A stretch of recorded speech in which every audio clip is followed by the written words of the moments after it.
দর্শক আসসালামু আলাইকুম, আশা করি সবাই ভালো আছেন। তো আমি সাংবাদিক মিলন, আশা করি আপনাদের দোয়া ও ভালোবাসা অনেক ভালো আছি। তো আজকে আমার প্রশ্ন নিয়ে আসছি এখানে। আপনারা ইতিমধ্যে জানেন যে বাগেরহাটে গেলাম, খুবই সুন্দর রাস্তাঘাট, কোনো জায়গা কোনো ভাঙ্গা রাস্তা নেই, সব রাস্তায় করা হচ্ছে।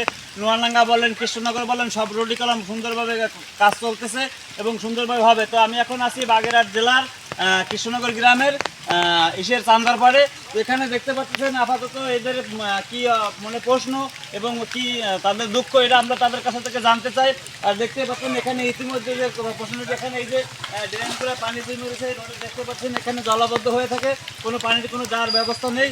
তো আমি চাই যে এখান থেকে যে একটা ড্রেনের ব্যবস্থা হোক, নতুন সরকার এবং নতুন এমপিকে কাছে আমি আবেদন করব, তারা যেন খুব সুন্দরভাবে এখান থেকে একটা ড্রেনের ব্যবস্থা করে।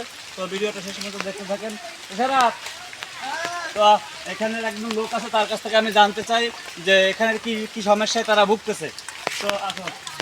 আসসালামু আলাইকুম ভাই। জি, ওয়ালাইকুম আসসালাম ভাই। আসেন, ভালো আছেন তো ভাই? জি, তো আলহামদুলিল্লাহ। আসসালামু আলাইকুম ভাই।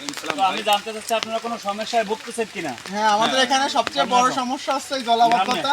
বৃষ্টির সময় আমরা পানিতে ডুবে মরে যাওয়ার কায়দায় যাই। হ্যাঁ হ্যাঁ এই জায়গা থাকার মতন কোনো পরিবেশ নেই। চাই এটা ড্রেন হইলে এই জলাবদ্ধতাতে আমরা মুক্তি পাই। মুক্তি হবে। তাই তো দর্শক, অবশ্যই তাদের কাছে শুনতে পারলেন, তারা কালাম এখান থেকে একটা ড্রেন হলি এবং পানিটা একটু নামে যেত, যে কারণে তারা অনেকটা এখানে বসবাস করে, তারা জলাবদ্ধ পানিতে অনেক সময় ঘরে উঠে যায় বা অন্য অনেক সমস্যা আছে। তো আমি চাই তো আমার এই ভিডিওটা সবাই শেয়ার করবেন যাতে সরকার অবধি পৌঁছায়। যাই হোক, তো ভিডিওটা ভালো লাগলে সবাই শেয়ার করবেন, তাদের এই দুঃখের কষ্টের কথা যেন তারাও জানতে পারে। আমি সাংবাদিক মিলন, ভালো আছি, ভালো থাকবো ইনশাল্লাহ। আপনারা ভালো থাকবেন, সুস্থ থাকবেন। দেখা হবে অন্য কোনো ভিডিওতে, তুলে ধরবো বাগেরহাটের অন্য কোনো বিষয় নিয়ে। আসসালামু আলাইকুম।